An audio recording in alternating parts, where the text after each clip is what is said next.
라이브 비상대책위원회. 라이브 비상대책위원회 2부 시작합니다. 코로나19 상황실로 이어갑니다. 4월 2일 목요일 코로나19 확진자는 어제보다 89명 늘었습니다. 모두 9,976명의 확진자 중에 그중 절반인 5,828명이 격리 해제됐습니다. 코로나19가 장기화되면서 정부는 강력한 사회적 거리두기를 연장할지 아니면 생활 방역 체계로 옮겨갈지 두 가지 방안을 놓고 이번 주 안에 관련 입장을 밝힐 예정입니다. 관련해서 전문가 의견 들어보겠습니다. 대한병원협회 코로나19 비상대응본부 실무단장 이왕준 명지의료재단 이사장 연결했습니다. 이사장님 안녕하세요. 네, 안녕하세요. 이사장님 지금 현재 코로나19 상황을 어떻게 보고 계십니까? 소규모 집단 감염이 있고 해외 유입이 걱정이 되고 있는데요. 네, 일단 우리가 대구 경북의 아웃브레이크가 워낙 이제 컸기 때문에 사실은 이 대구 경북의 아웃브레이크 때문에 많은 부분들이 좀 착시 현상을 가지고 있었던 측면이 있습니다. 그래서 현재 이제 새로 좀 완치 퇴원자들이 많아지고 하는 것도 있지만 이 부분들은 대부분 이제 대구 경북에서 한 달 전에 일어났던 부분들이 이게 지금 정리가 되면서 나오는 거기 때문에 이거보다는 저희가 한편으로는 좀 주목하고 있는 것이 수도권 중심에서 계속 지속적으로 지금 늘어나고 있는 이제 지역사회 감염의 환자 숫자들에 대해서 더 많은 조금 염려와 관심을 가지고 있는 거죠. 대구 경북의 아웃브레이크라 하면 폭발적인 전염, 폭발적인 증가 이렇게 해석하면 되겠죠? 그렇죠. 네네네. 네. 병원 내 감염 계속 이어지고 있습니다. 의정부 성모병원에서도 확진자가 20명이 넘었는데 이거 우려할 만하다고 보는데요. 네.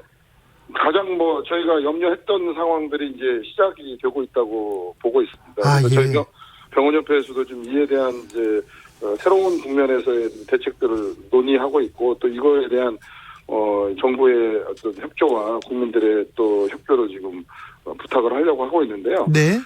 이게 지역사회 감염이 이제 이렇게 보편적으로 이제 커지면 당연히 그거에 대해 제일 이제 위협을 받게 되는 거는 저희가 메르스 때 사태 때 경험했듯이 이제 의료기관 병원일 수밖에 없습니다. 네. 그래서 더군다나 이 코로나 지금 19는 전혀 이 증상 자체가 감기하고도 유사할 뿐만이 아니라 심지어 이 무증상으로 나타나는 환자들이 너무 많기 때문에 일반 환자들 중에서 이제 어느 분이 지금 코로나19에 지금 감염이 됐는지 없는지도 알 수가 없고, 또 최근에 또 이제 자꾸 지금 해외에서도 유입이 되고 또 지역사회에서도 이제 숨어있던 환자들이 이제 나오기 때문에 앞으로 지금 모든 지금 의료기관들이 아주 비상 상황에 들어갔다고 볼 수 있습니다. 저희들은 어떻게 됩니까? 이렇게 그럼 병원을 아파서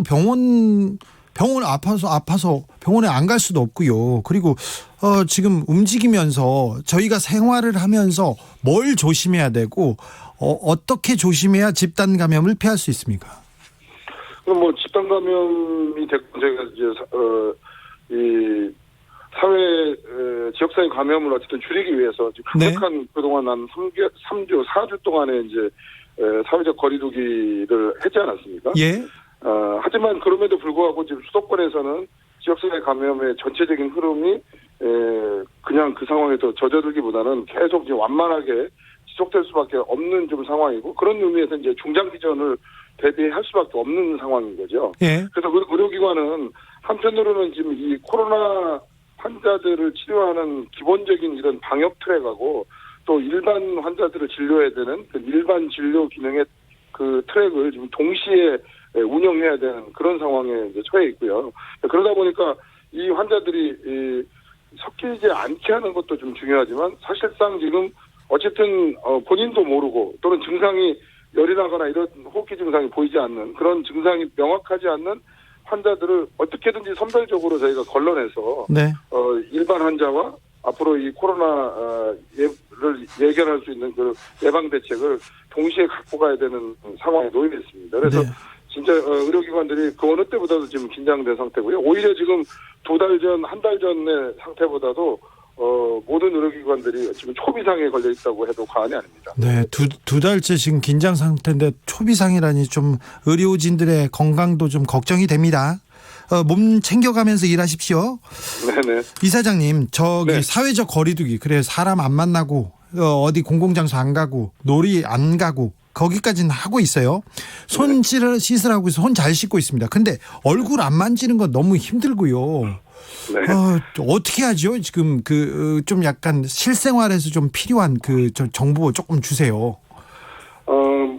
실생활에서 이미 지금 충분히 제가 볼 때는 국민들한테 많은 내용들이 이제 공유됐고요. 마스크 쓰기하고 손 씻기를 비롯해서 이 2m 이상 거리 두고 공공장소에서는 특별히 그런 모임이나 접촉을 좀 피하고 하는 이제 기본적인 수칙들은 이미 국민들이 아주 일상적으로 이미 많이 잘하고 계시다고 생각을 합니다. 매우 잘하고 있죠. 네. 네, 문제는 이제 그런데도 불구하고 이제 과연 지금 학교 개학을 비롯해서 기존에 있던 일상생활이나 이제 경제생활을 어떻게 이제 이거를 끌고 갈 거냐. 그렇다고 해서 지금 이 세계적인 팬데믹 상황이 아직 종식되질 않았고 네. 지역사회 감염 자체도 지금 아직 진행 중인 상황이기 때문에 이 한편으로는 지금 현재 방역의 구조를 늦출 수가 없는 상황임에도 불구하고 예. 이런 사회생활에 있어서의 일상성을 어느 정도 이제 복귀를 해야 되는데 그렇죠. 밥은 먹고 살아야죠. 그런 예. 개념에서 이제 이 생활방역이라는 개념도 나오게 되고 예. 뭔가 같은 지금 변화된 어떤 국면으로 이걸 전환해야 된다는 게 예. 이게 이제 우리 전문가들의 또 고민이기도 하고 또 정부의 기본적인 또 생각이고 그래서 어쨌든 이 과정을 지금 저희가 슬기롭게 새로운 국면으로 이 전환을 해야 되고 문제는 이 새로운 국면으로 전환이 되더라도 이게 일시적으로 한두 달이 아니고 어찌 보면 이게 몇 개월 또는 금년 연말까지 가야 될 상황이기 때문에 그거에 따른 보다도 좀 이 체계적인 시스템을 예. 각 영역에서 만들어내야 될 때라고 생각이 됩니다. 네. 좀 새로운 표준을 생활 방역 체계의 새로운 표준을 좀 구체적으로 만들어 주세요. 우리 국민은 구체적으로 이렇게 지시하고 따르라고 하면 잘 따르지 않습니까? 그러니까 이제 이게 참 어려운 문제인데요. 그러니까 이 어느 정도를 완화하고 어느 정도를 계속 지켜야 될 것인가를 각 영역에서 만들기 위해서는 그동안은 사실 저희가 이게 조금 계속 지속되면 조금만 더 버티면 메르스처럼 종식이 될 거다라고 생각하면서 좀 버텨보자 했는데 네. 그게 아니고 이제 중장기적인 으로 가야 된다는 생각을 하지는 않았죠. 왜냐하면 이것도 정말 미중유에 모두 다 처음 겪어보는 그런 상황이기 때문에 예. 그렇기 때문에 지금이라도 기본적인 큰 틀은 있습니다만은 그 큰 틀에 근거해서 각 영역에서 이 부분들을 어떻게 이제 구체화시킬 것인가 그리고 그거에 대한 가이드라인 또는 그거를 현실화시킬 수 있는 그런 프로토콜들을 좀 시급히 만들고 좀 창출을 해야 될 그런 시점이라고 생각이 됩니다. 2015년 메르스 당시에도 이사장님이 대책위원장을 맡으셨는데요. 메르스 때 저희 국가와 방역 체계에서 많이 배웠습니까? 그래서 메르스 후에는 국내 병원에서 대비가 어느 정도 이루어졌습니까? 이번 코로나19를 위한?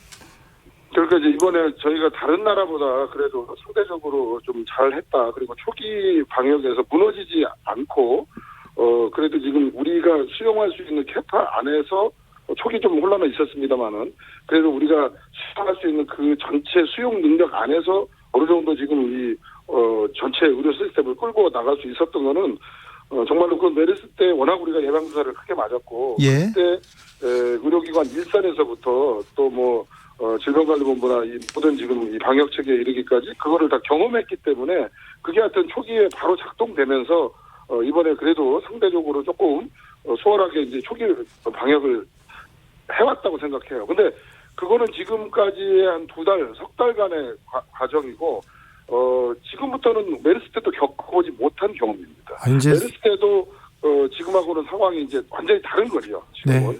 그렇기 때문에 지금부터는 저희가 최초의 상황으로 다시 이 상황을 마음을 바로잡고 새로운 창의적인 그리고 보다도 좀 더 선제적인 그런 정책을 만들고 그거에 대한 아이디어를 모으고 그거를 구체화시키는 걸 하지 않으면 제2의 메르스 사태가 지금부터 다시 생기지 않는다는 보장이 없는 거죠. 특히나 이 의료기관이나 지금 이런 상황에서 어제 이제 이쪽 의정부성모병원에서 보여줬듯이 예. 지금 어디가 이제 우리가 모르고 있었던 그런 확진자가 이게 발견됐을 때는 병원 전체가 다 이 또 다른 감염의 원상이 될 수 있는 거는 저희가 메르스 때 겪었던 가장 이제 안 좋은 악몽이기 때문에 그런 경험들이 다시 되지 않기 위한 그다음보다도 좀 우리가 선제적인 대처와 또 그거를 실현할 수 있는 그런 제도적인 또는 어떤 환경적인 조건이 만들어져야 된다고 생각을 합니다. 일상으로의 복귀, 일상생활을 평범하게 산다는 게 얼마나 행복한 건지 지금 좀 깨닫고 계속 돌아가고 싶어 합니다. 그런데 이사장님 말 중에 하나가 이제 과거의 일상으로 돌아가기는 쉽지 않다. 이 말이 좀 너무 슬프게 다가오더라고요. 이제 우리가 언젠가는 더 좋은 뉴 노멀로 갈 수 있고 뉴 월드로 갈 수 있겠죠. 근데 이제 이 과정이, 이 고통의 과정, 이 진통의 과정은 당장 쉽게 돌아갈 수 없는 과정일 수밖에 없습니다. 그래서 이 과정을 그냥 쉽게 끝낼 수 있다고 생각하는 것 자체가 오히려 많은 부분들을 꼬이게 하거나 희망 고문이 될 수 있기 때문에 절대로 이 과정을 그렇게 단기간에 몇 달 안에 끝내는 게 아니고 최소 1, 2년 정도 끌고 가면서 이걸 슬기롭게 극복하고 그 다음 단계로 넘어갈 수 있기 위한 그런 전략적인 사고, 전략적인 어떤 그런 사회적 분위기가 오히려 지금 필요한 때가 아닌가라고 생각합니다. 6171님 이런 의견 주셨어요. 대구 지역에 학원들이 점점 열고 독서실 문도 항상 열려 있습니다. 지금 비상 상황을 풀어서는 안 됩니다. 이런 의견 주셨고요. 5391님은 어제 대구 두류공원 가봤더니 대구 시민들이 생활 거리두기 잘하고 있습니다. 벚꽃이 만개했는데 사람은 거의 없었습니다. 대구 화이팅 이랬습니다. 신현재님은 이런 의견도 주셨습니다. 종로 가보세요. 점심에 아주 많은 사람들이 마스크 없이 그냥 쏟아져 나오고 있어요. 이렇게 얘기합니다. 1816님 요즘 사회 거리두기 운동이 한참인데 마스크 쓰고 사람 간 거리 두는 것도 중요하지만 바이러스 완전 차단하기에는 좀 허점이 보여서 의견 보냅니다. 카드 결제하고 손님에게 돌려드릴 때 안심소독 운동 같이 했으면 좋겠다. 는 거죠. 결국에 사람 간의 거리 두는 것도 중요하지만 카드는 직접 오가고 할 수 있기 때문에 바이러스 전파 차단하려면 카드 안심 소독도 같이 해야 되는 거 아닌가요? 이렇게 묻는 사람도 있었습니다. 청취자가. 네. 저희도 아마 이제 그런 한 예로 지금 카드 결제만 하더라도 저희는 그동안 이제 이게 알리페이처럼 이제 우리가 QR코드나 이런 걸 통해 가지고 바로바로 결제하는 것보다는 아직도 이 신용카드를 이용하지 않습니까? 네, 돈도 주고요. 예. 돈도 주고 그런 거 중국에 비하면 훨씬 우리가 IT 강국이라고 하면서도 실제 그게 여러 가지 제도적인 측면 때문에 진전을 하지를 못했어요. 예. 아마 제가 볼 때는 이번 이제 코로나 사태 때문에 앞으로는 이제 정말 현금 거래가 거의 완벽하게 전면화 없어지고 그다음에 카드조차도 없어지고 저희가 이게 접촉하지 않고 뭐 QR 코드가 됐건 여러 가지 이런 우리 전자 결제를 통해서 되는 방식으로 이게 전체가 변화가는 아마 결정적인 저는 계기가 될 거라고 생각합니다. 그러네요. 네, 코로나 시대가 많은 것을 바꿔놓고 많은 것을 또 전진하게도 하겠다는 생각을 해봅니다. 이 사장님. 네. 고등학교 3학년, 중학교 3학년을 순차적으로 온라인 개학을 한다고 합니다. 네. 그런데 집단 감염을 예방하면서 학습권 보장 이런 선택이라고 하는데 이 사장님은 이 교육부의 선택에 대해서 어떻게 생각하십니까? 하여튼 개학을 안 하는 것만이 문제는 아니라고 생각합니다. 오히려 사회적 혼란을 더 크게 할 수도 있는 측면이 있는 거죠. 왜냐하면 저희 나라는 지금 현재 유럽하고 미국처럼 아주 이제 극성기는 아닌 상태에서 완만한 지금 사회적 감염이 지속되고 좀 증가되는 그런 과도기라고 한다면 일단 계약 자체를 무조건 미루는 것만은 능사는 아닌데 하지만 그 계약이 정상적 계약이 될 수는 없다고 보는 거죠. 정상적 계약은 안 됩니까? 아직? 저는 아직은 정상적 계약은 어렵다고 생각이 됩니다. 예. 그래서 계약을 무조건 미뤄서 이번 학기를 완전히 다 없애고 넘어간다 이렇게 하는 거는 더 큰 사회적 혼란을 가져올 수 있기 때문에 어쨌든 계약을 하되 온라인뿐만이 아니고 여러 가지 방식을 창의적으로 동원하고 2부제 수업, 3부제 수업 또는 주 이틀 수업 아니면 수업이 아니라더라도 어쨌든 여러 가지 과정을 동원해서 학습과 이 학교 생활이 어느 정도는 이제 유지될 수 있는 그런 과정들을 같이 저는 병행해서 만들어내야 된다고 생각합니다. 마지막으로 짧게 묻겠습니다. 이사장님. 네. 코로나 이후에 새로운 시대를 위해서 새로운 시대를 살기 위해서 뭘 준비하라. 가족들한테는 어떻게 얘기하셨어요? 야, 이제는 코로나가 끝나도 완벽히 다른 세상이야. 그러니 어떻게 해야 돼? 뭘 준비해야 돼? 가족들한테는 뭐라고 하셨습니까?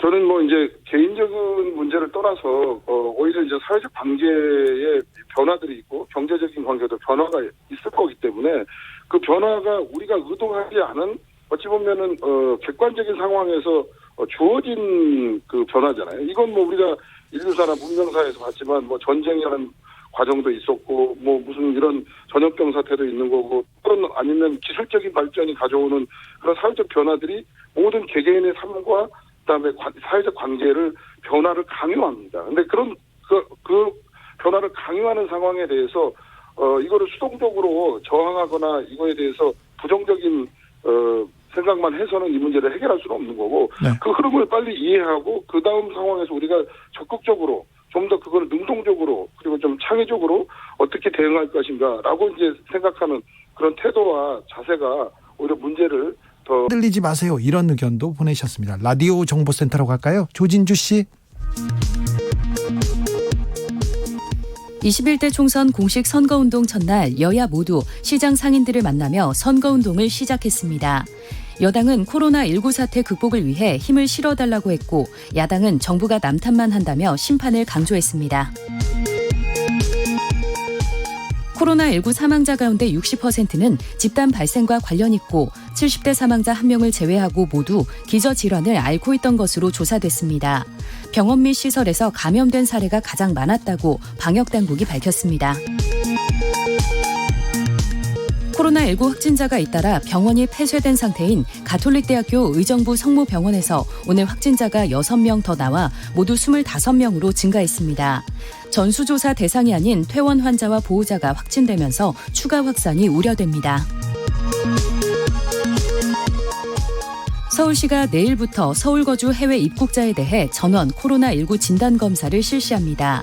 잠실 종합운동장에 하루 최대 1,000명의 검사가 가능한 규모의 도보 이동형 선별진료소가 설치돼 운영됩니다.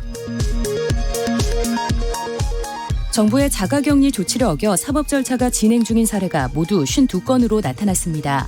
한편 법무부는 2주 격리 조치를 거부한 외국인 8명의 입국을 불허하고 본국으로 송환했다고 전했습니다.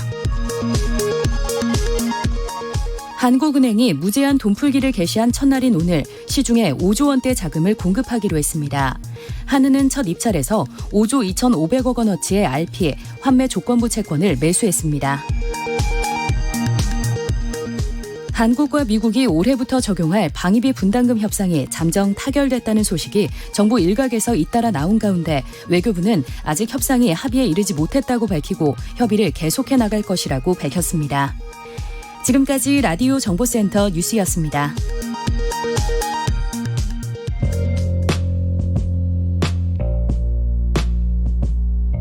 당신의 저녁은 예전 같진 않겠지만 계속 똑똑해진다.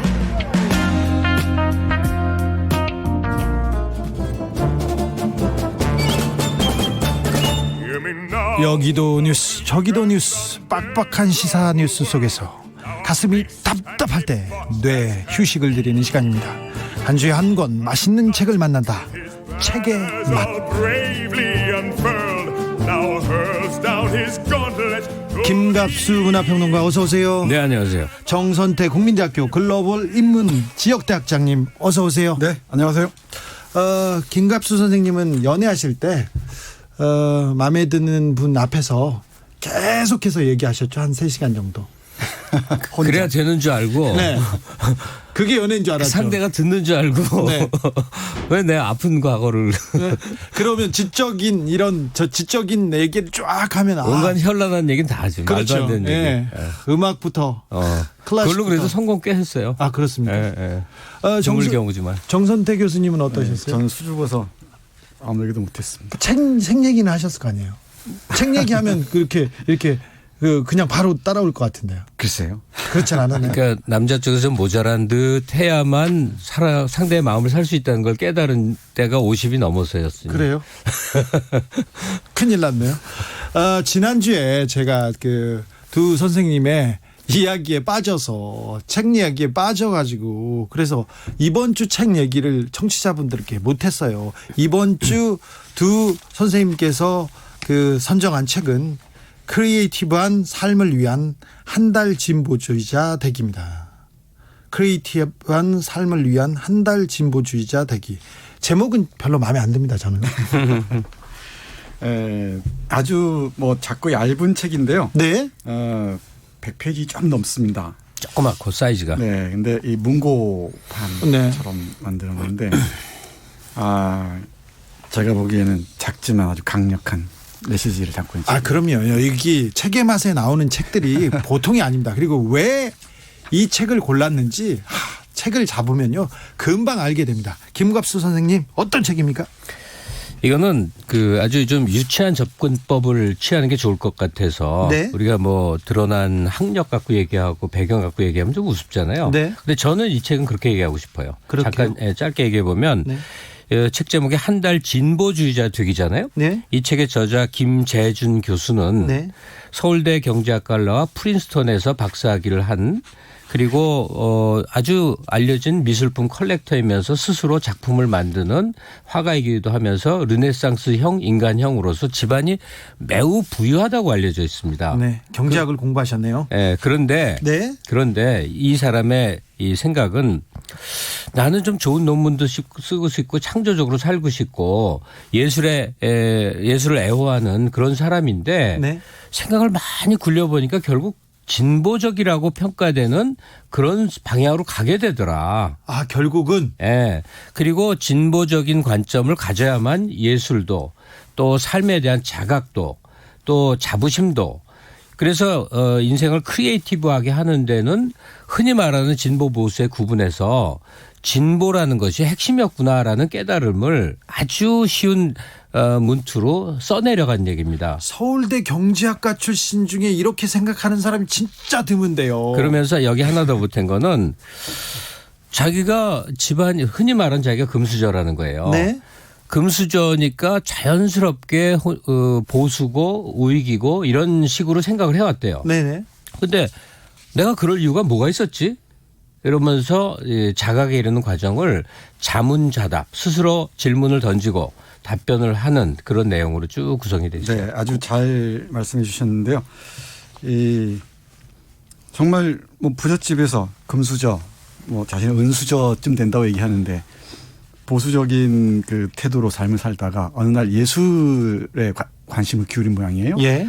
예술품도 모으기도 하고 직접 그 그림을 그리기도 하고 네. 이 책 보면 한 편이 나와 있습니다만 그러다 보니까 자꾸만 생각이 바뀌고 세상을 다르게 보게 되고 내가 변화하는 이 느낌 있잖아요. 그 즐기게 된다는 거예요. 그래요. 예를 들면 아주 풍부한 예들이 있는데 작은 책이지만은 우리가 잘 아는 그 박찬욱 감독이나 우리 봉준호 감독 있잖아요. 네. 진보정당에 관여했었죠. 네. 그리고 많은 예술가들이 대부분 진보적인 태도를 취한 사람이라는 거예요. 예. 여기 잠깐씩 언급하는 사람들 보면 밥 딜런도 그렇고요. 예. 존 레논도 그렇고요. 예. 뭐 아인슈타인이 사회주의자였다는 다는 사실입니까? 네, 그렇죠. 피카소, 그렇죠. 사르트르도 그렇고요. 조지 오웰도 그렇고. 찰리 채플린도 어떻습니까? 네. 또 여기서 얘기한 아선 빌라 같은 극작가도 그렇고. 뭐 이루 헤아릴 수 없습니다. 이에 대해서 그러면 우익 쪽에서도 뭐 훌륭한 예술가가 있지 않냐. 근데 있긴 있는데 극히 드물고 그건 대단히 어떤 그 권력에 봉사하는 그런 방향으로 기울기 쉽다. 그렇다면 이 저자 김재준 교수가 말하는 뭐가 진보고 뭐가 보수냐. 예. 이 규명이 먼저 이제 있어야 되잖아요. 예. 네, 이거 뭐 제 의견 아니고 이 저자 김재준 교수 얘기인데 이 보수에 대한 규정을 이렇게 얘기하더군요. 노화에서 오는 생각과 삶의 태도. 근데 그건 나이랑 상관없다.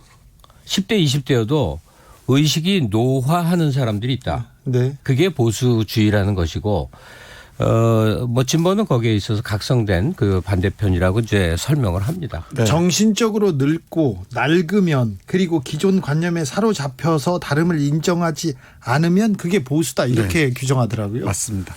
그러니까 우리가 아는 그 정치적인 태도는 좀 다르죠. 네. 삶에 대한 태도, 세상을 보는 관점 또 궁극적으로는 자신의 삶의 변화에 대해서 어떤 태도를 취하느냐 이게 진보적이냐 보수냐를 가르는 정선태 교수는 같습니다. 뭐가 보수인 것 같아요? 어떤 게?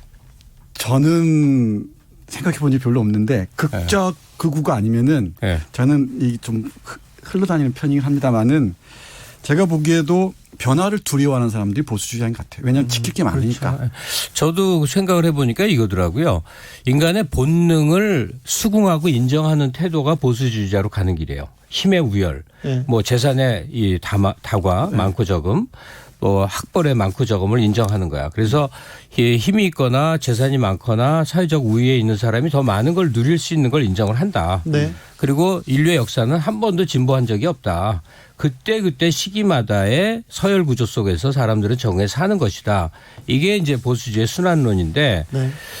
그러니까 인간의 욕망을 인정해 들어갈 때 굉장히 편해지는 겁니다. 네. 뭐 솔직히 복잡하게 생각할 거 없고, 그다음에 자기를 통제할 필요가 없는 거예요. 내 욕망이 치미는 대로, 또 내가 수그리고 싶은 대로, 내가 우월감을 느끼고 싶은 대로, 이런 하여간 그런 본능과 욕망에 충실할 때 보수주의자 모습을 갖게 되는데, 그로부터 일정한 각성이 싹 텄을 때 진보의 출발이 된다, 이렇게 생각을 해요. 인간이 그 욕심을 내려놓는다는 게 얼마나 힘듭니까? 그러면서 깨어나면서 내가 내려놓고 한 단계 성숙한다. 이거 굉장히 훌륭한 인격자죠. 그렇죠. 그럼 어려운 일이죠. 어렵죠. 네, 쉽지 않습니다. 네. 이 주어진 환경에 순응해 가는 게 어쩌면은 뭐 생리적인 태도일지도 모르겠어요. 그렇죠. 본능에 가까운 네. 말씀하신 대로. 근데 그걸 거스르면서 이 삶의 중력을 거부하면서 새로운 삶을 모색하고 내 삶의 변화를 끊임없이 추동해 낸다는 것은 쉬운 일이 아니죠. 근데 이제 한국 사회의 진보 보수로 구체화시키면 굉장히 난감한 문제들이 많습니다. 예. 이 김재준 교수는 예술 애호가로서 또 이제 경제학자로서 이런 이 정신의 영역에서 진보적 관점에 대한 얘기를 자기 스스로 인식을 도달했잖아요. 근데 실제 한국에서 이제 진보라는 건 뭐냐면 몇 가지 이 독재, 정치적 억압에 대해서 투쟁해온 역사가 인정을 받아야 되고, 네. 또 하나는 뭔가 헌신하고 희생해서 많은 부를 갖는다거나 벤츠를 타고 다닌다거나 이러면 진보라는 시각을 가진 사람이 쭈뼛거리는 거예요. 네.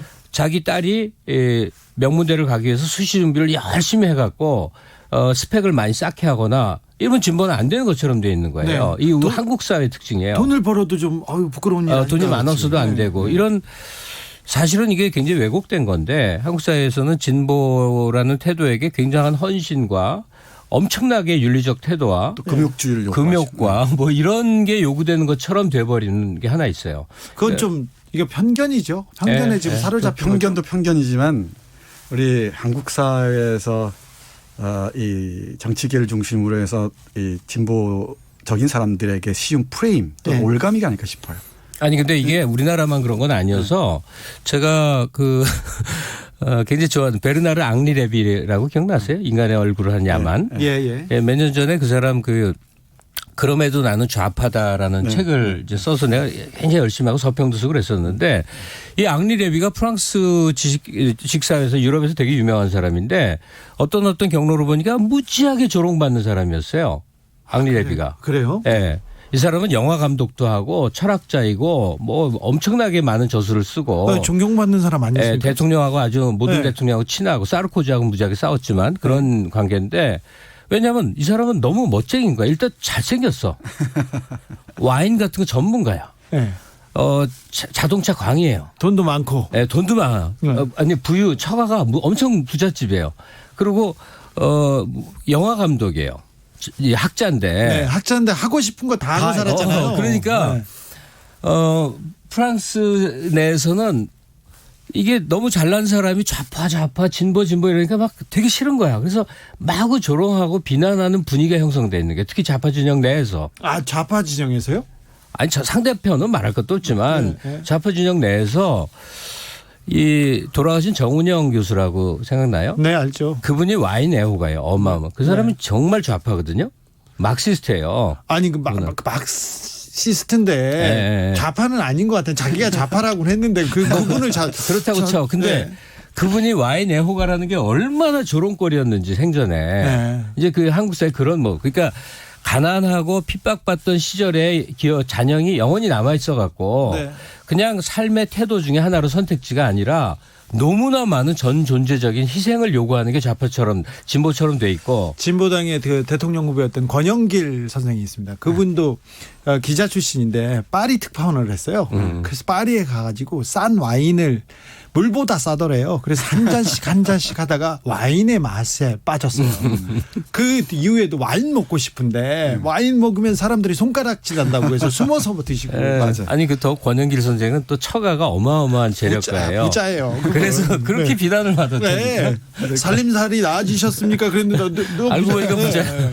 네, 좀 더 거슬러 올라가면은 김 선생님 말씀하시니까 떠올립니다만은 칼 마르크스를 스폰했던 사람이 앵겔스잖아요. 네. 부잣집 아들 아닙니까? 네. 그러니까 이런 한국에서 진보에 대해서 요구하는 어떤 엄격한 도덕적 기준, 네. 금욕적 기준, 윤리적 기준, 이거에 대한 제고는 분명히 해야 될 것 아니 같습니다. 진짜 이거 좀 필요해요. 네. 저는 제가 생긴 게 약간 없이 생겼잖아요.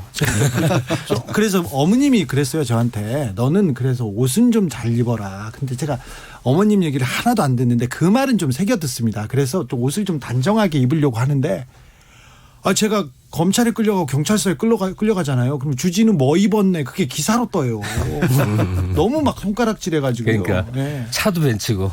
아니 그것도 제 차는 또 역사가 많고요. 할머니예요. 10몇 년 먹어가지고. 네. 네. 아니, 그러니까 자, 쭉 애들로 왔으니까요. 책으로 다시 들어오자면 네. 바로 그 얘기를 한 거예요. 네. 제가 한 얘기를 직접적으로 쓴 건 아니고 이 책에서는 뭐냐면 그렇게 막 그 노동운동하고 막 헌신하고 감옥 가고 매 맞고 이게 꼭 진보나 좌파가 아니란 관점. 네. 그러니까 이 김재준 교수처럼 부유한 집에서 태어나 공부 잘하고 똑똑해서 무려 프린스턴 박사하고 대학 교수인 사람이 네.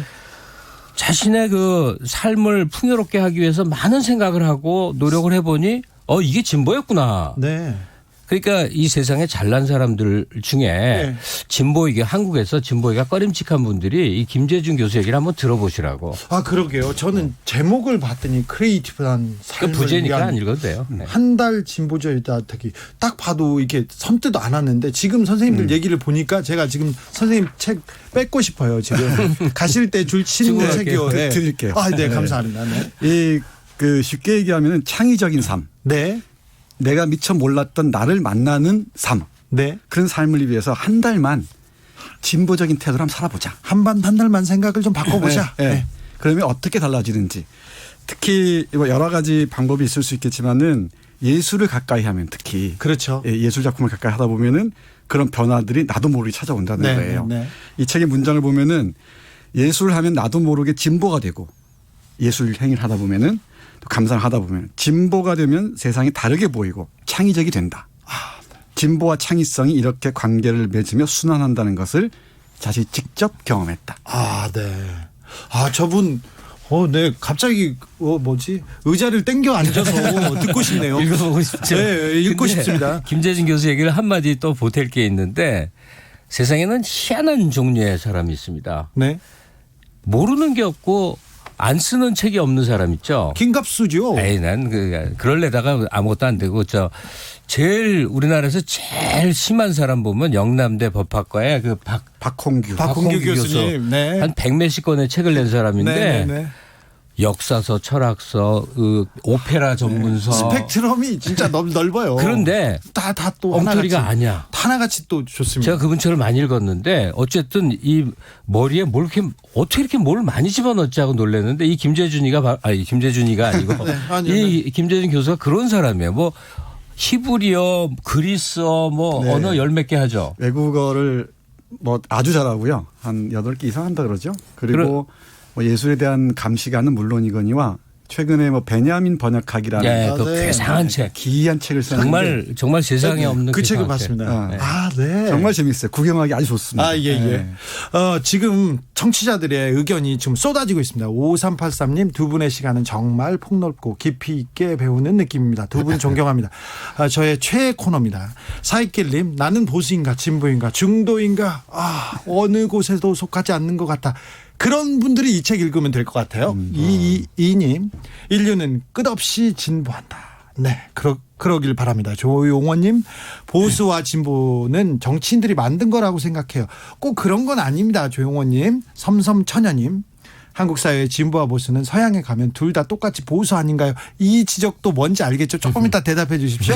허동님, 진보가 세상의 변화를 추구하는 악셀레이터라면 보수는 그 속도를 조절하는 브레이크다. 둘 다 중요하다. 둘 중 하나라도 고장나면 기능 발휘 못한다. 이런 의견을 주셨습니다. 네.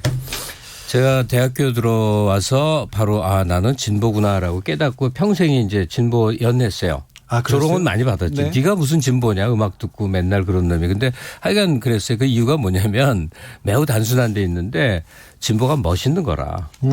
근사해 보이는 거라. 보수는 왠지 좀 꾸리꾸리한 느낌이고 내용적으로 설명할 수는 있는데 하여간 왜 진보가 근사해 보였는지는 세상에 좀 내가 닮고 싶은 잘난 인간들이 다 진보였던 거예요. 예. 우선 평생 아버지보다 더 추앙한 그 사람이 밥 딜런인데 네. 밥 딜런은 뭘 해서 새로운 사주를 꼭 만드는 사람이거든요. 예. 대중이 각광을 하면 다 버리고 다르게 나 가죠. 그거 아니야. 네. 그러고 딴 거예요. 네. 그걸 평생을 해. 평생을.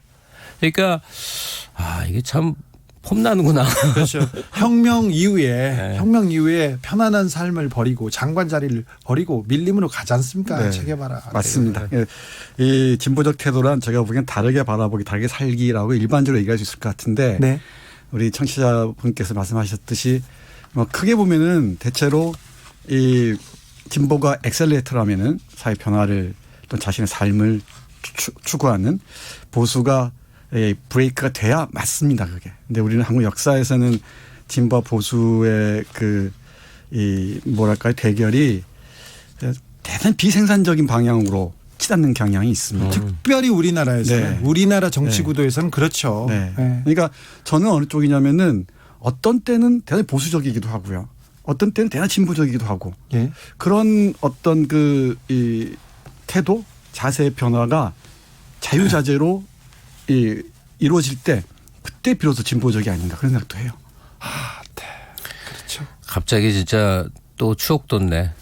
인식의 통일성이라는 말을 학교 때, 대학 때 선배들이 그렇게 강조했어요. 인식의 통일성. 선배 얘기도 듣고 그러셨어요? 잘 안 들었는데 그게 기억이 나요. 왜냐하면 인식의 통일성이 뭐냐면 내가 어떤 신념을 갖잖아요. 네. 뭐 진보적 시각을 갖잖아요. 네. 그럼 그게 밥 먹는 데에도 여자 만나는 데에도 사상에도 사회활동에도 일관돼야 된다는 얘기예요. 근데 네. 그게 지금 정서태 교수도 무지하게 어렵습니다. 매우 충돌해요. 예. 저는 한국 경제 성장에 대해서 매우 자부심과 막 존중감과 거기에서 했던 박정희 역할에 대해서 굉장히 우호적 감정을 갖고 있거든요. 네. 그러면 난 당연히 보수주의자야 되잖아요. 근데 네. 그거 아니잖아. 다시 말해서 이게 혼몽하게 섞여 있는 그 속에서 최소한도의 지향성. 네. 예? 영어로 오리엔테이션이라고 그러죠. 이 오리엔테이션을 어느 시각으로 갖느냐인데 김재준 교수는 내가 의도적으로 한번 나 진보주의자라 해봐. 그러면서 몇 가지 지침을 내려줍니다. 딱 여기까지만 하시죠.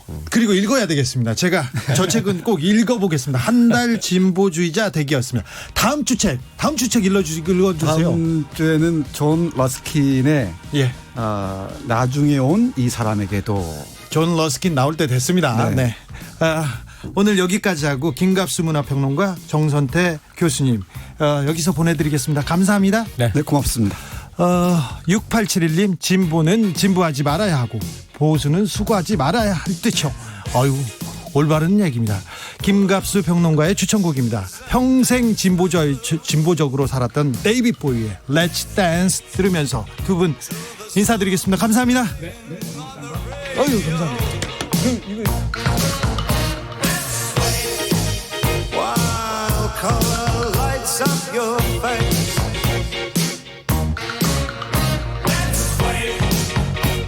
Sway through the crowd to an empty space. If you say run, I'll run with you. If you say hide,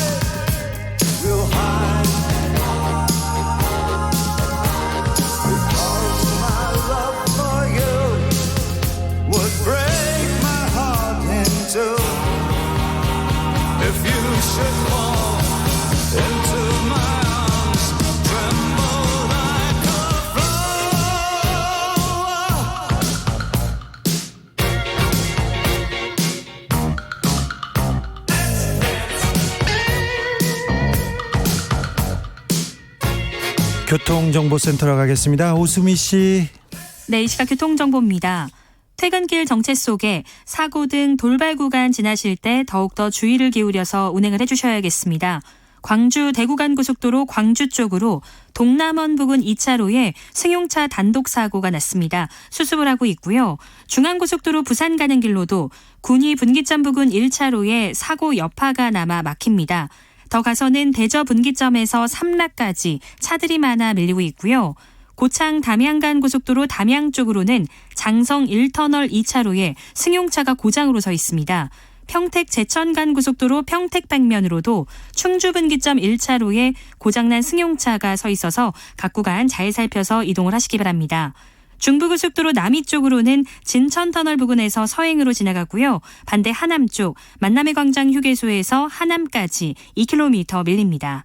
경부고속도로 서울 쪽 기흥동탄에서 수원, 판교 일대, 양재에서 한남까지 여러 번 속도가 떨어져 지나갑니다. 지금까지 KBS 교통정보센터였습니다.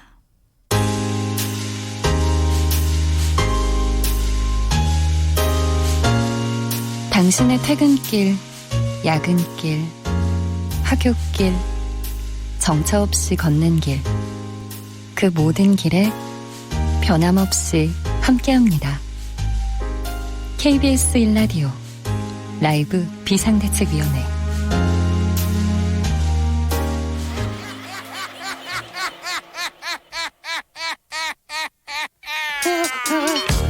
속닥속닥 속닥속닥. 오늘 비데이 기자실에선 과연 어떤 소리가 날까요? 들어보시죠.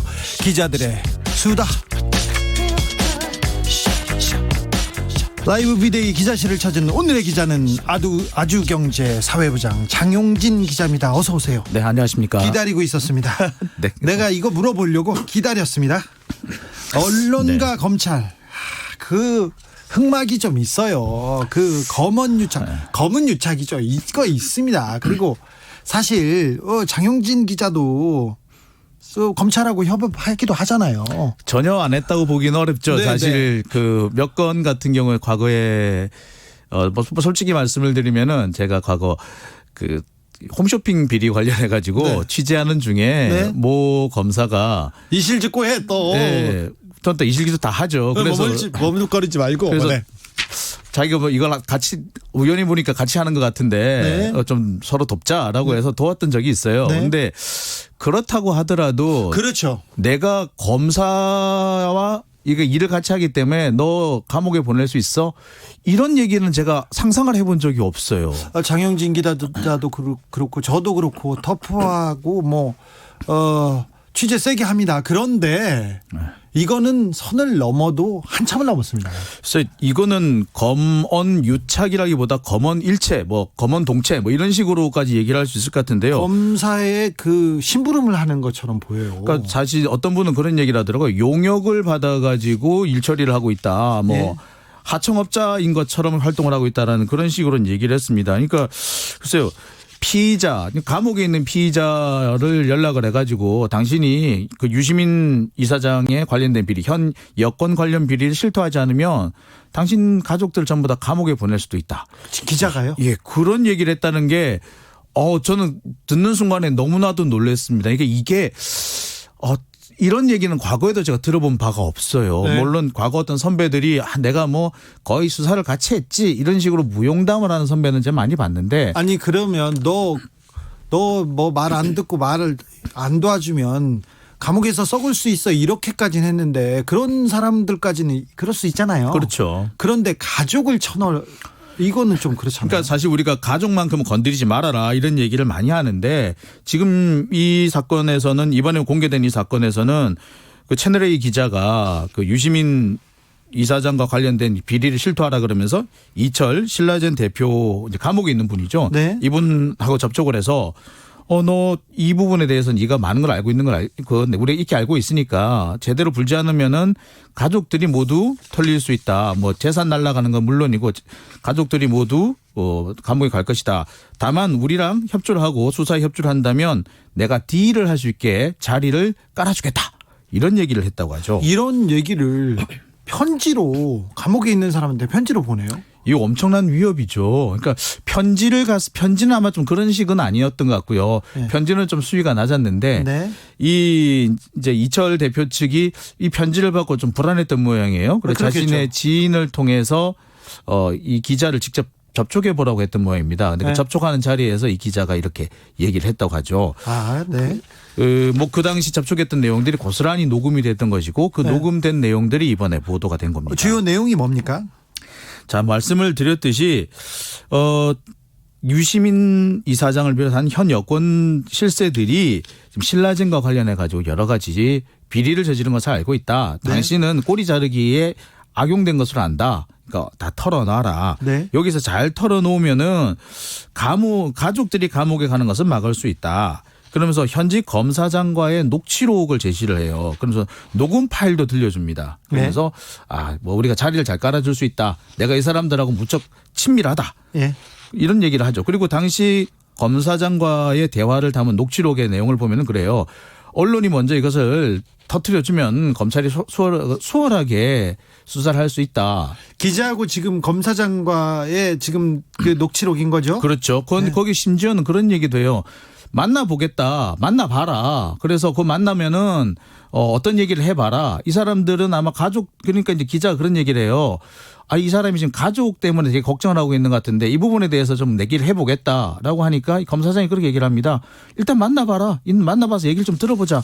이런 얘기까지 들어가요. 이런 얘기가 기자와 검사장 사이에서 나눠졌다는 게 녹취록이 그대로 나와 있고요. 예. 그 녹취록을 바로 이 이철 대표 측 그 대리인한테 보여주죠. 그러면서 봐라. 내가 이렇게 이 검사장과 가깝다. 그리고 이 검사장은 윤석열 검찰총장과 아주 가까운 최측근이다라고 얘기를 합니다. 근데 그 녹취록이 있고 녹취도 있겠네요. 녹취도 들려줬다고 하죠? 그렇죠. 녹취를 한 20초 정도 들려줬다고 해요. 이 검사장의 목소리다라고 네. 하면서 들려줬다고 하는데 그런데 그 검사장은 나는 아니야. 나는 아닌데 나는 아니고 다른 검사이거나 아니면 나를 그냥 팔았을 가능성이 있다. 이렇게 얘기하는 것 같습니다. 네.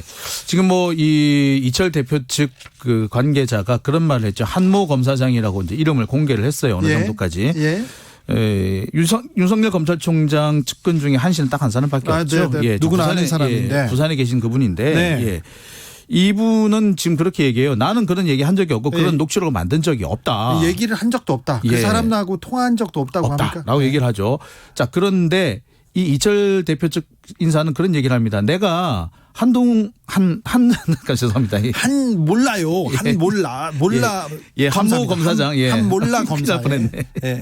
예, 한모 검사장의 목소리를 PD수첩에 나온 걸 내가 다 들었다. 예. 그것을 몇 차례 반복해서 듣고 현장에 나갔고 그래서 그 당시 확인했구나. 이모 기자가 틀어준 녹취록을 들었는데 그 목소리가 맞더라. 예. 자, 그러니까 제보자는 이 검사를 특정하고 있고 검사와 언론 간의 검은 거래를 폭로하고 고발하고 있습니다. 그렇습니다. 그러면 이제 사실관계를 밝히면 될 거 아닙니까? 그렇죠. 뭐 사실관계 밝히는 건 간단합니다. 통화 내역을 확인한다든지 네? 또는 그 문제의 녹취 파일 직접 뭐 공개를 하면은 끝날 문제죠. 공개를 하면 되죠. 압수수색하거나 수사를 안 해도 공개를 하고 떳떳하면 공개를 하면 되는데 네. 채널에 의해서 안 하겠죠. 이 기자가. 글쎄요.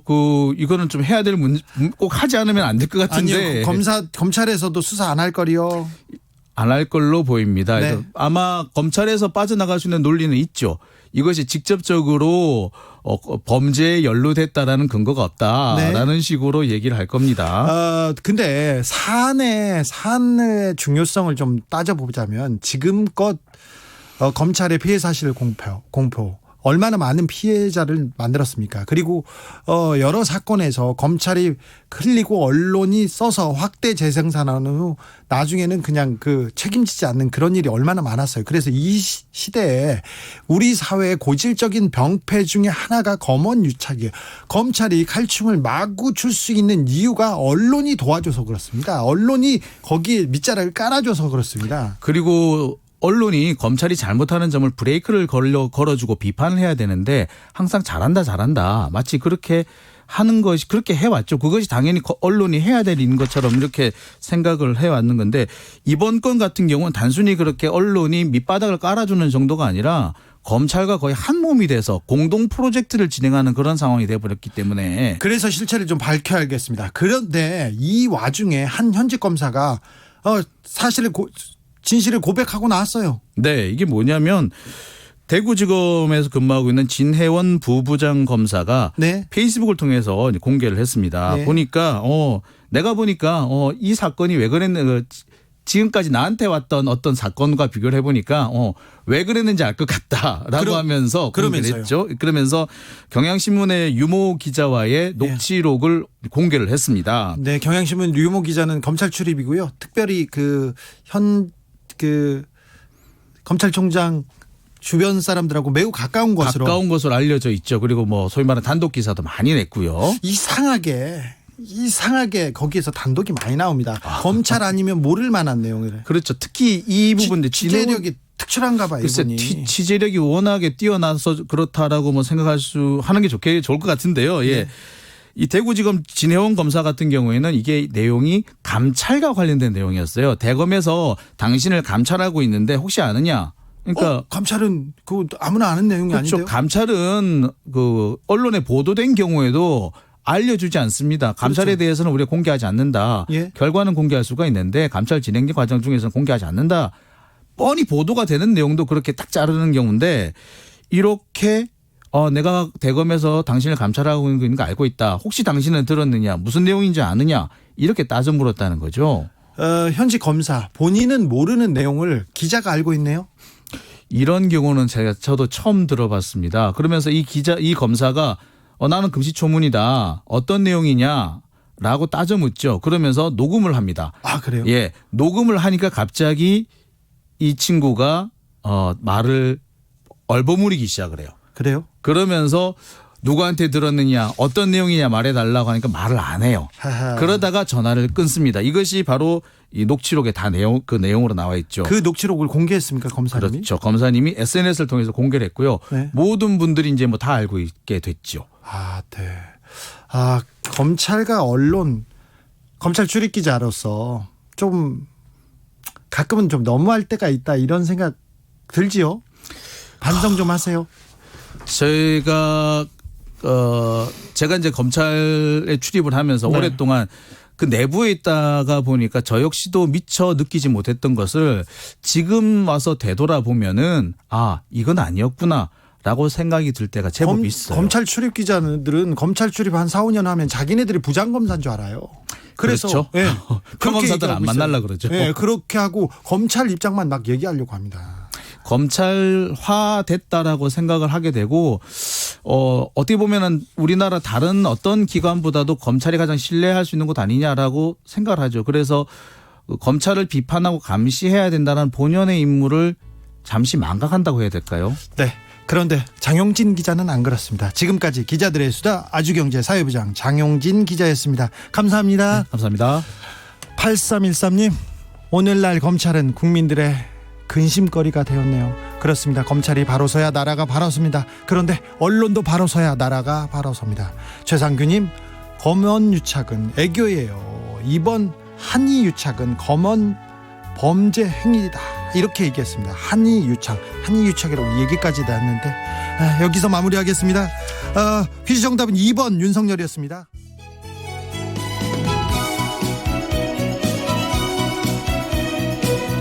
안녕하세요. 바른말 고운말입니다.